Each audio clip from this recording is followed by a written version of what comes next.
I'm here tonight to tell you about a father who loved his son and a son who loved his dad. The way this story is going to unfold for you is a little bit different because I want to bring it to now. You see, a dad would go home and he would go by the school, and every now and then he would pick up his son and say, "Son, why don't you go to work with me?" The boy loved that. And when his dad would just come and pick him up, he was the happiest boy ever. He knew that he would get to spend the afternoon with his father at work, and he would get his coat and they would walk, and he would bring hot chocolate for his son for it's really cold, and they would go through. But this boy was different. This boy would see things. This boy wasn't normal. And when they were walking one afternoon going to where dad worked, this boy would notice things that other people wouldn't notice. He see things other people wouldn't see. He sees a man in a bathrobe in the middle of the street who's yelling at a second-story window. He sees a woman who's very angry at him and doesn't really want to hear what he says. This boy, as the rest of the world hustles by, he slows down. He sees the hurt and the pain. He sees the anguish and the sorrow. He sees the window close and a desperate man trying to get his will. What he did doesn't matter. That he hurting is all that matters. And this boy would see these things. His father rushes and gets him by the hand and says, "Let's go. Be late." He would stop and look one more time. Can I stop his pain? Can I stop her hurt? But the boy loved his father. They would go and they would catch the trolley. I think that's what you call it here. We call it a tram. Yeah, I don't know the words, but he would get on there with his dad, and the boy would just notice people. He would look, and that day, one particular, he noticed something as he got on the train. To explain something, as you can hear, there's a train coming, and I got to get through this before the train gets here. He saw a man, he saw a woman. He saw that the man seemed very happy and the woman seemed very sad, and he couldn't understand why they could be together and one be happy and the other be sad. He couldn't understand that, but the little boy knew that there was something wrong. He had this feeling, this instinct that was amazing, how he cared for other people, but he loved none other than his father. He knew his daddy loved him, and as he watched the world and their hurt and their pain, he knew that he would always have a father. But even notice this, I need you to understand as you hear this story and get involved in the life of this man and his son, I need you to notice that there's no mom. As they walked through the woods, the boy would say to his father, "Dad, what will I do when I grow up?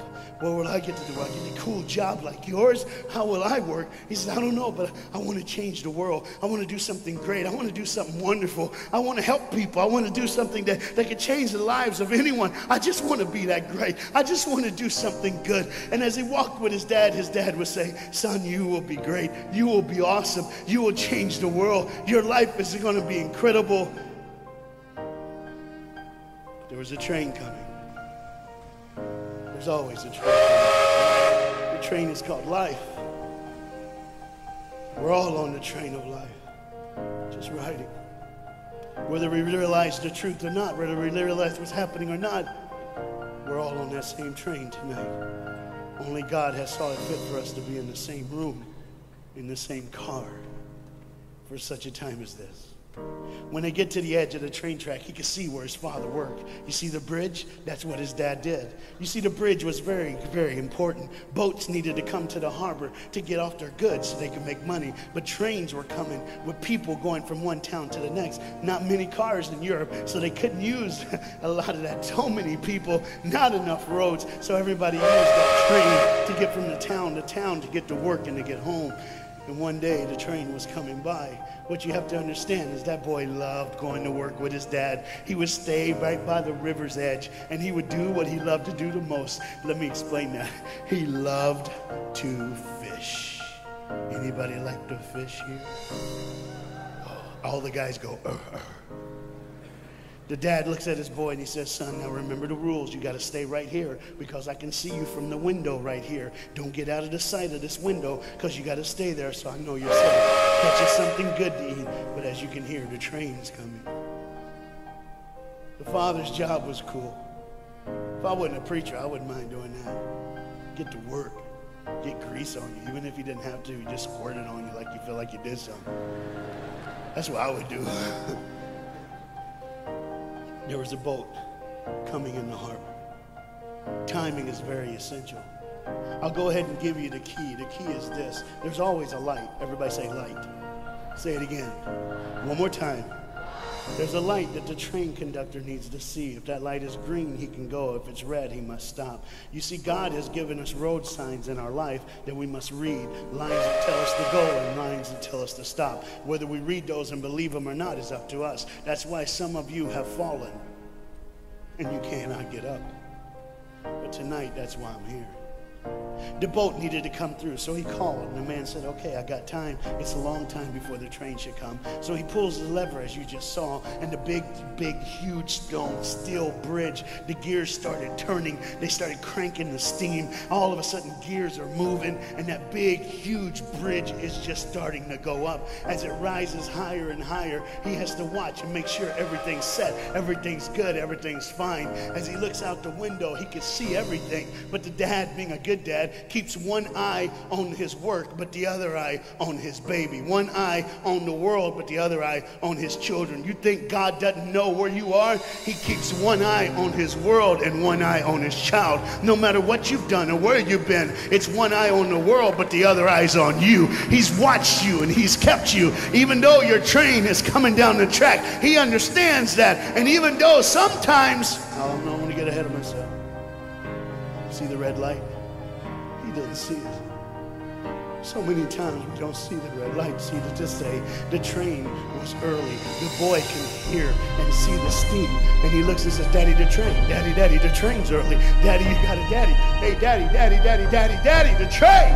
Daddy, the train's coming. But the dad was looking at the gears, making sure he had enough oil, making sure there was enough steam to get the bridge back down for the train. And the boy knew one thing. Now listen, the boy knew that his dad one time showed him where the trigger was. It was a red lever. If he pulls it, the train bridge would collapse down fast and the train would be able to come across. All the boy knew was there were people on that train. There were people that needed to be saved. There were people that had, some of them just with their friends having a good time, like everything's fine. They did not know that the bridge was up. They did not know what was coming. They're just living their life like you and me, just going down the road, just being our own thing, doing our own thing. And the dad all of a sudden hears the train coming. He looks and then he says, oh, my son. He looks out and his boy's gone. He's like, oh my God, where's my son? Where's my son? He got to figure out. He looks back just in time to see his son trying to save the day. All he had to do was pull that lever. He reaches in to pull it, and the boy pulls too far, and he falls in the hole. Now it's on the father, and God the Father, did you hear me? God the Father has to make a choice. It's his now. Do I save my son, or do I save the world? But they don't even know. They don't even know. The greatest decision of his life. He could blame it on them not seeing the red light. He could blame it doesn't matter anymore. Pull the lever, save the world. Leave it up, save your son. For God so loved the world that he gave his only son.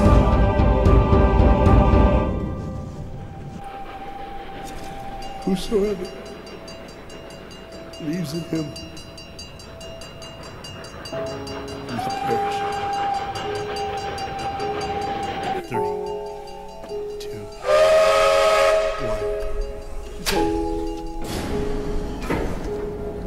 1. And they didn't even know. They never would know. They didn't even know. The train goes by. It's fine. Everything's cool. The bridge is down. Just like always. It's always going to be down. Are you hearing me tonight? He gave his only son. For God so loved the world that he gave. And you know what's amazing? I wonder what God did right when his son died on that cross. When he breathed his last breath, when he took that breath and he breathed and it was over. Here's what the father would have looked like. They didn't even know, just trying to think of their life, just trying to figure out what they're going to do next, just thinking about the person they're going to see, the people they're going to hang out with, just trying to be, just loving, caring. Doesn't matter if you're blind. Doesn't matter if you're putting on a little more makeup, trying to look pretty for somebody, or just wearing another mask. It doesn't matter. God gave his son for you. What will I do when I grow up? Where will I go when I grow up? Oh, we gotta change. And there was a girl in the bathroom on the train, liquefying her heroin to shoot up one more time. He died for her. He died for her. But in one moment, are you listening? In one moment, as the Bible says, everybody gets a chance. In one moment, to see the look of the Father when he knows when you realize what he did for you, when you realize the sacrifice, when you realize he let his son die so that you can live, when you realize what he did, no matter what you're doing, no matter where you're at in this life, no matter what you're a part of, you gotta stop. You gotta stop.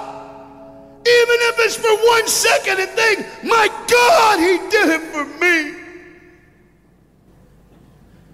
He did it for me. And I pray to God you drop what you're doing.